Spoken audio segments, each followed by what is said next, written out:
నమస్తే అండి. నేను వాణి. నా ఛానల్ ఫస్ట్ టైం చూస్తుంటే ప్లీజ్ సబ్స్క్రైబ్ చేసుకోండి. మోగ ప్రేమ పార్ట్ 6. ధరణికి నిజంగా దుఃఖం వచ్చింది. ఎలాగో నిగ్రహించుకొని వాడి ముఖం నిండా ముద్దులతో నింపి హృదయానికి హత్తుకుంది. పిన్ని, మరే నాకు జంతికలు పెట్టవా? అల్మార్లో కనిపిస్తున్న డబ్బా వైపు ఆశగా చూపించాడు. పెడతాను బాబు, పెడతాను. తప్పకుండా పెడతాను. నీకు ఏది కావాలన్నా ఇస్తాను అనుకుంటూ ధరణి వెళ్ళి డబ్బా తీసి వాడి చేతికిచ్చి తీసుకోమంది. చింటూ ధరణి చేతిలో నుంచి డబ్బా నేల మీద పెట్టమన్నాడు. ధరణి అలాగే చేసింది. ఆ, ఏమిటే కావ్య, ఇంతమంది ఇంట్లో చేరారు, ఇల్లు ఓ కొలిక్కి తేవటానికా? పిన్ని ఏది? అప్పుడే లోపలికి వస్తున్న పార్వతమ్మ అంది. ఏమో నానమ్మ, అరగంట అయింది. ఆవిడ గారు వంటింటి తలుపులు బిగించుకొని లోపల కూర్చుంది. ఏం చేయను, తలుపులన్నీ తీసి ఉన్నాయి. కుక్కలు వస్తాయేమో అని వీళ్ళందరినీ పిలుచుకొని వచ్చి ఇక్కడే ఆడుకుంటున్నాను అంది కావ్య ఎంతో బుద్ధిమంతురాల్లాగా. నా తల్లి, నా బంగారు కొండ అంటూ పార్వతమ్మ కావ్య బుగ్గలు పుణికింది. అత్తగారి మాటలు వినగానే ధరణి తలుపు తీసింది.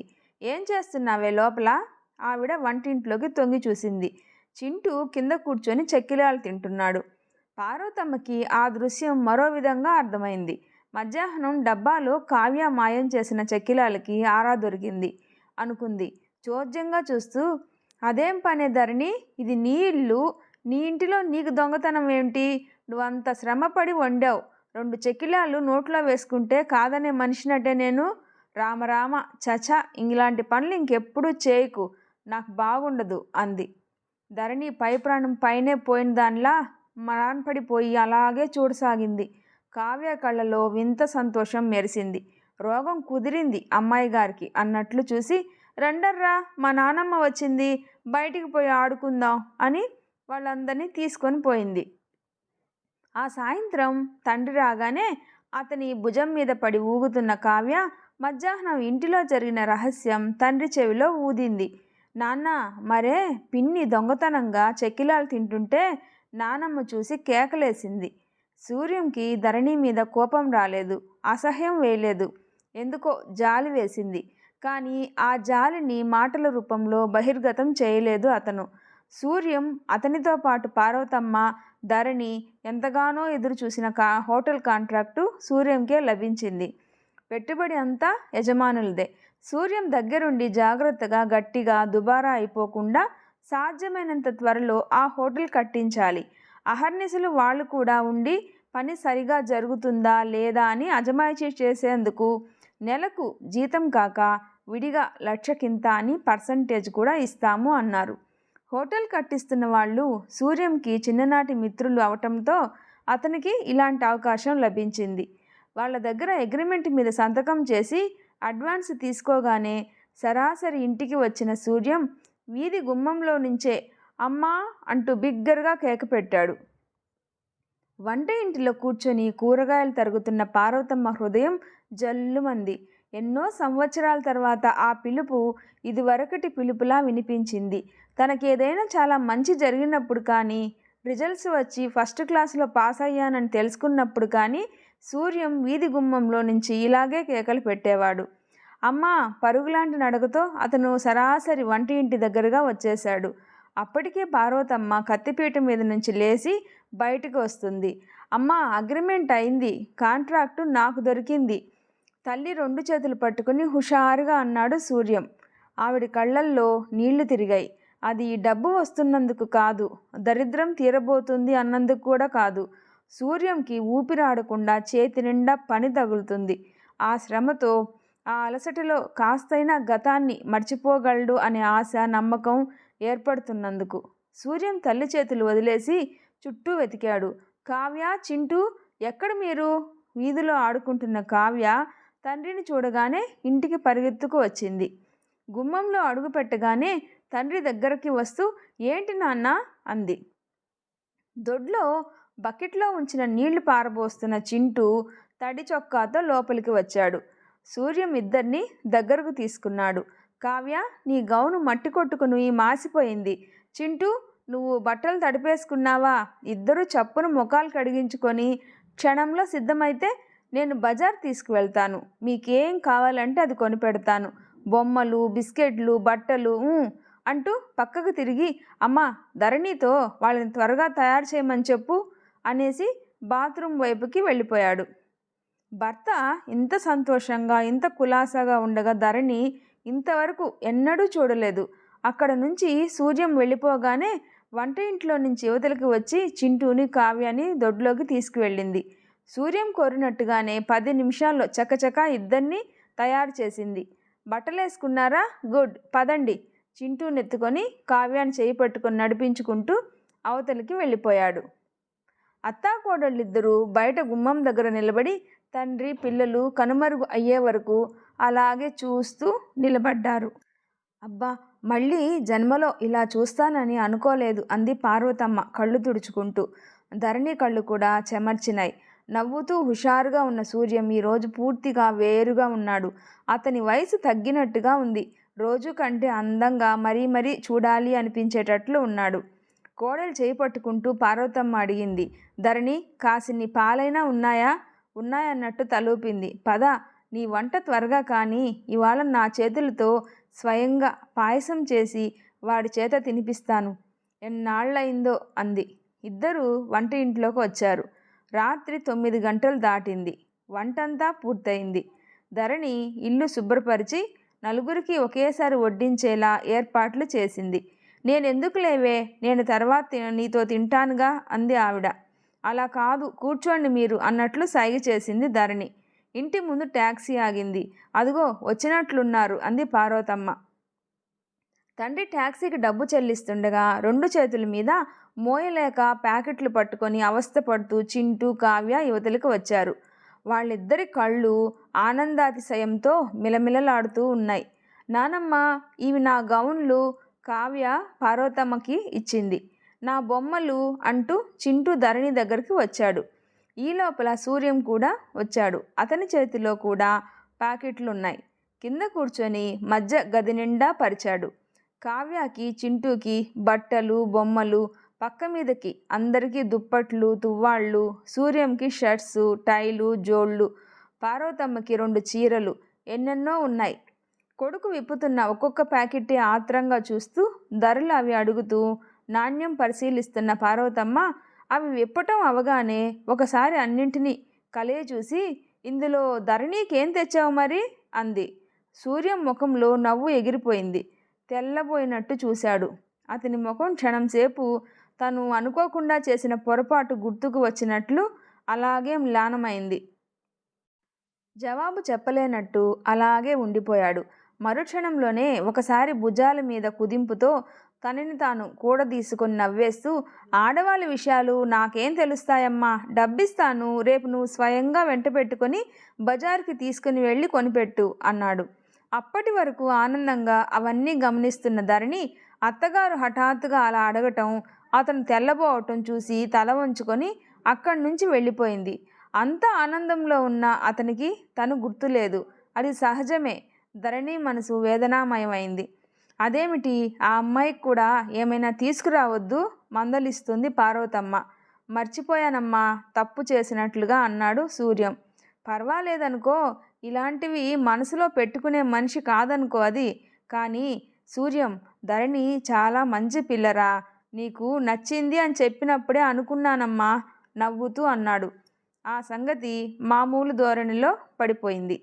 కావ్య, చింటూ, సూర్యం, పార్వతమ్మ నలుగురు కూర్చున్నారు భోజనానికి. సూర్యంకి ఎడమ పక్కన ఉన్న చింటూకి ధరణి మధ్య మధ్యలో అన్నం కలిపి పెడుతూ ఉంది. మజ్జిగ అన్నం కలుపుతున్న ధరణిని సూర్యం తదేకంగా చూశాడు.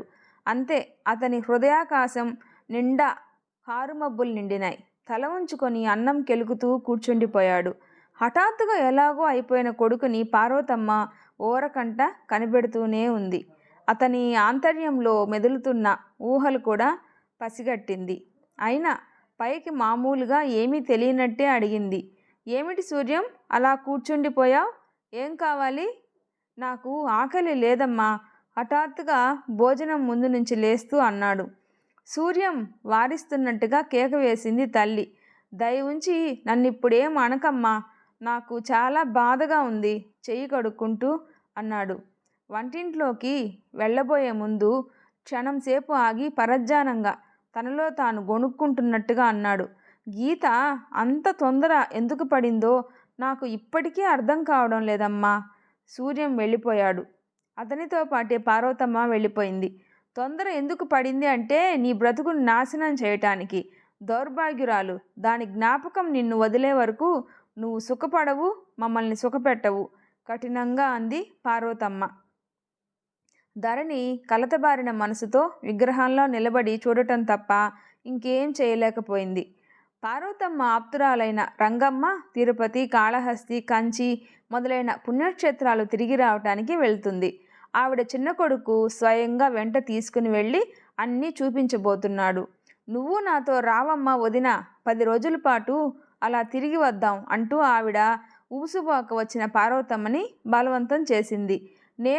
నేను వస్తే ఇల్లు వెళ్ళాలని మనసు పడిన ఉబలాటానికి కళ్ళెం వేసి అంది పార్వతమ్మ. ఇల్లా? నీకు దగ్గర 60 ఏళ్ళు వస్తున్నాయి. ఇంకా ముక్తి మోక్షం కోసం కృష్ణారామ అనుకోకుండా ఇల్లు వాకిలి అని భ్రమలు పెట్టుకుంటున్నావా? ఈ 10 రోజుల్లో నీ సంసారానికి ఏం ప్రమాదం రాదులే. నీ కోడలు నోట్లో నాలుక లేనిదైనా చాలా సమర్థురాలని వాడంతా చెప్పుకుంటూనే ఉన్నారు. అందాక ఇల్లు అమ్మాయి చూసుకోలేదా? రేపు దేవుడొచ్చి రమ్మన్నప్పుడు ఏం చేస్తావు ఈ సంసారాన్ని? అంది రంగమ్మ. గంటసేపు వాదించి రంగమ్మ నచ్చచెప్పగా చివరికి పార్వతమ్మ బయలుదేరటానికి అంగీకరించి మాట ఇచ్చి వచ్చింది. సాయంత్రం కొడుకు అన్నం తింటున్నప్పుడు మెల్లగా తన ప్రయాణం గురించిన వార్త రంగమ్మ ఎలా పట్టుబడుతుంది అతని చెవిన వేసింది. ఆ మాట విని సూర్యం తెల్లబోయి చూశాడు. నువ్వు వెళ్తే ఇక్కడ ఎలా అమ్మా అన్నాడు. ఒక్క 10 రోజులే కదట్రా, ఎలా ఏమిటి, కోడలు లేదా అంది. ఉందిలే అన్నట్టుగా సూర్యం తల తిప్పాడు. 10 రోజులని పేరే గాని ఎంతలో తిరిగి వస్తాం అంది ఆవిడ తేలిగ్గా. ఈ సమయంలో కొడుకు ముఖం చూస్తే అంగీకరిస్తాడని కానీ ఈ ప్రయాణం ముడిపడుతుందని కానీ ఏమాత్రం ఊహించలేదు. నువ్వు 10 రోజులని ఎంత తేలిగ్గా చెప్పేస్తున్నావమ్మా? 10 రోజుల 10 గంటలు కాదు, 10 నిమిషాలు కూడా నువ్వు లేకుండా నేను గడపలేను అన్న సంగతి నీకు తెలీదా? నిష్ఠూరంగా అన్నాడు సూర్యం. పార్వతమ్మ ముఖం క్షణం సేపు పుత్రవాత్సల్యంతో దీప్తివంతమైన వెంటనే మళ్ళీ గంభీరంగా మారిపోయింది. రేపు నేను ఈ గుక్కడి ప్రాణం వదిలేస్తే ఏం చేస్తావురా అంది నవ్వుతూ. అమ్మా అనుకోకుండా వీపు మీద చెల్లుమని దెబ్బతిన్న మనిషిలా అరిచాడు సూర్యం. ఊరుకో, ఏమిటా అరుపులు? ఎవరైనా వింటే నవ్విపోతారు. ఒకేసారి ఈ సత్యం భరించే కంటే ఇలా కాస్త అలవాటు చేసుకుంటే సరి. ఈ మాటలన్నీ ఎలాగో అలా నా చేత అవును అనిపించుకోవటానికేగా. అమ్మా, నీకంత ఊళ్ళు చూడాలని ఉంటే ఆ హోటల్ పని అయిపోతే అందరం కలిసే వెళ్దాం. నీతో పెట్టుకుంటా అయినట్టే అని తలాడించింది ఆవిడ. ఆ ప్రసంగం ఆ రోజుతో ఆగిపోయింది.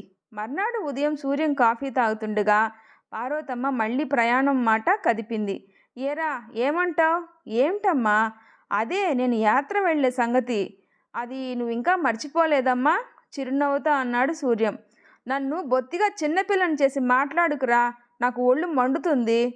నిజంగా నీకు అంత వెళ్ళాలని ఉందా అమ్మా? నిజంగానే వెళ్ళాలని ఉంది. నువ్వు పంపించడానికి ఇష్టపడకపోతే నేను చేసేది ఏం లేదు, నా కర్మ అని సరిపెట్టుకొని ఊరుకుంటాను. నువ్వు అంత బాధపడొద్దు, వెళ్ళమ్మా.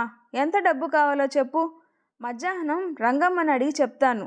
సరేనమ్మా. ఆదివారం నాడు ప్రయాణం నిశ్చయమైంది. పార్వతమ్మ గురువారం నుంచే కోడలికి అప్పగింతలు ప్రారంభించింది. ఇంట్లో ఏ విధంగా మసులుకోవాలో, ఆకతాయి కావ్యాన్ని ఎలా దారికి తెచ్చుకోవాలో, సూర్యం అవసరాలని ఎలా కనిపెట్టి వాడు అడగకుండానే తీర్చాలో, ఇరుగు పొరుగుతో ఏ విధంగా సంచరించాలో ప్రతి చిన్న విషయం ఎంతో వివరంగా క్షుణ్ణంగా ధరణికి ఆవిడ పాఠంలా నేర్పసాగింది. ధరణికి అత్తగారి ప్రయాణ వార్త వినగానే గుండెల్లో రాయి పడింది. 10 రోజులు ఆ ఇంట్లో ఒంటరిగా ఉండాలంటే ఏదో దిగులు భయం కలుగుతున్నాయి. తనని కూడా వెంట తీసుకొని వెళ్ళమని అడగాలని ఎంతగానో అనిపించింది. కానీ అది అసంభవం అని తెలుసుకొని బలవంతంగా దిగమింగి ఊరుకుంది. రేపు ఆదివారం అనగా ఆ రోజు రాత్రి సూర్యం అప్పుడే ఇంటికి వచ్చి భోజనం చేసి పడుకున్నాడు. అత్తాకోడళ్ళిద్దరూ కలిసి కూర్చొని భోజనం చేస్తూ ఉన్నారు. పార్వతమ్మ హఠాత్తుగా జ్ఞాపకం వచ్చిందానిలా కంఠం తగ్గించి అంది. అసలు సంగతి మర్చిపోయాను ధరణి. మీ పినతల్లికి నిన్న డబ్బు మనీ ఆర్డర్ చేయించాను. దాని రసీదు వస్తుంది మన ఇంటికి రాదులే, రంగమ్మ ఇంటికి వస్తుంది. వాళ్ళ అమ్మాయి తెచ్చిస్తుంది. అది మా వాడి కంటకు పడకుండా భద్రంగా ఆవకాయ జాడీ వెనక దాచి ఉంచు అంది. తన పినతల్లిక డబ్బా అన్నట్లు చూసింది ధరణి. పార్వతమ్మ పెదవుల మీద చిరునవ్వు కదిలింది. కళ్ళల్లో వాత్సల్యం తొంగి చూసింది. ధరణికి పెరుగు వడ్డిస్తూ, అవునే పిచ్చిమొద్దు, లేకపోతే ఈ పెళ్ళికి మీ పినతల్లి ఊరికే ఒప్పుకుంది అనుకుంటున్నావా? డబ్బులు ఆశ పెట్టి ఆవిడ దగ్గర నుంచి నిన్ను నేను కొనుక్కున్నాను. ఈ మధ్య మరీ ఇబ్బందుల్లో ఉండటం వల్ల ఒక్కసారిగా ఇవ్వలేకపోయాను. ఇప్పటి వరకు అలాగే అప్పుడప్పుడు కాస్త కాస్తగా పంపుతున్నాను. ఇంకా కొంత డబ్బు ఇవ్వాలి. ఈ సంగతి వాడికి తెలియదు. నువ్వు కూడా ఎప్పుడు ఎవరి దగ్గర ఈ మాట అనకూడదు. చివరికి మీ బాబాయ్తో అయినా సరే. ఇలాంటి విషయాలు మగవాళ్ళకి అర్థమై చావవు. ధరణి కళ్ళు పెద్దవి చేసి కొత్త విషయం వింటున్న దానిలాగా చూడసాగింది. తన పినతల్లి డబ్బుల కోసం తనకి పెళ్లి చేసిందా? ఇది నిజమేనా? ఆమె ముఖంలో ఆశ్చర్యం కనిపెట్టిన పార్వతమ్మ నవ్వులాటగా తేల్చివేయటానికి ప్రయత్నిస్తూ అంది. ఎంత డబ్బులు పెడితే మాత్రం నీలాంటి పిల్ల నాకు దొరుకుతుంది? ధరణికి ఆ తర్వాత మింగుడు పడలేదు. అయితే అప్పుడప్పుడు అత్తగారు ఇంటి ఖర్చులకని ఇచ్చిన డబ్బులో నుంచి వాళ్ళకివ్వాలి, వీళ్ళకివ్వాలి, ఆ పూజ చేయాలి, ఈరోజు ఈ దానం చేయాలి అంటూ తన పీకల మీదకి తెచ్చి తీసుకొని చేసిన పని ఇదన్నమాట. తనకి చాలాసార్లు ఆవిడ ఈ డబ్బు ఏం చేస్తుందా అన్న అనుమానం వచ్చి కూడా అడగలేక ఊరుకుంది. తనని ఈ విధంగా సంతలో గొడ్డులో అమ్మటానికి తన పినతల్లికి ఏం అధికారం ఉంది? చిన్నప్పుడు తల్లి తండ్రి పోయి తన పంచన చేరితే ఉన్న తృణమో పణమో తనే మింగింది. పైపెచ్చు గొడ్డు చేత చేయించుకున్నట్లు చాకిరీ చేయించుకుంది. తనకే కాక ఊళ్ళో వాళ్ళందరికీ చేయించింది. పైగా తన తల్లి బంగారం ఉంటే అది తనే తీసేసుకుంది. ఇలాంటి మనిషిని ఏమనాలి? ధరణి హృదయం రోషావేశాలతో కుతకుతలాడిపోయింది. ఆ రాత్రి పార్వతమ్మ పిల్లలిద్దరినీ దగ్గర కూర్చోబెట్టుకొని తను ఊరు వెళ్తున్నానని, ఊరు నుంచి రకరకాల బొమ్మలు పెద్ద బుట్ట నిండా తెస్తానని, ఈ లోపల తను లేనప్పుడు పిన్ని చెప్పిన మాట ఎవరు వింటే వాళ్ళకి ఇస్తానని ఆశలు పెట్టింది. కావ్య, చింటూ నేనంటే నేను అని వాగ్దానాలు చేశారు. అత్తగారు ఇంట్లో లేదన్న సాహసంతో ధరణి ఇన్నాళ్లకి పినతండ్రికి ఉత్తరం రాయటానికి కూర్చుంది. మొదట క్షేమ సమాచారాలు రాస్తూ తను ఇక్కడ చాలా హాయిగా ఉన్నట్లు తెలియపరుస్తూ ఎంతో క్లుప్తంగా రాద్దాము అనుకున్న ధరణికి తీరా కాగితం కలం తీసుకొని బాబాయ్ అని మొదలు పెట్టేసరికి అన్ని విషయాలు వాటంతట అవే ఒకదాని వెంట మరొకటి వచ్చేసినాయి. వాటిల్లో 2 విషయాలు ముఖ్యంగా ప్రధాన పాత్ర వహించాయి. ఒకటి, కావ్య పసిమనసులో తన పట్ల అకారణంగా ద్వేషం ఏర్పడిందని, దాన్ని రూపుమాపటానికి తనేం చేయాలో తెలపమని.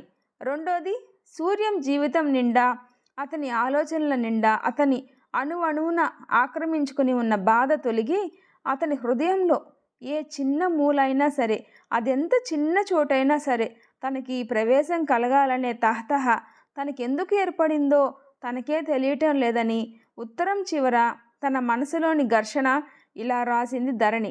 బాబాయ్, ఒకప్పుడు నేను ఈ మాత్రం అవకాశం దొరకకపోదని, అదే ఈ జన్మకి మహాభాగ్యం అవగలదని నమ్మాను. ఈ నమ్మకం ఎందుకో గాని ఇప్పుడు చెదిరిపోతుంది. నా జీవితంలో నాకే ఏదో లోపం, అసంతృప్తి కనిపిస్తున్నాయి. ఈ ఇంట్లో ఆదరంగా చూస్తున్నారు అనడంలో ఏమాత్రం సందేహం లేదు.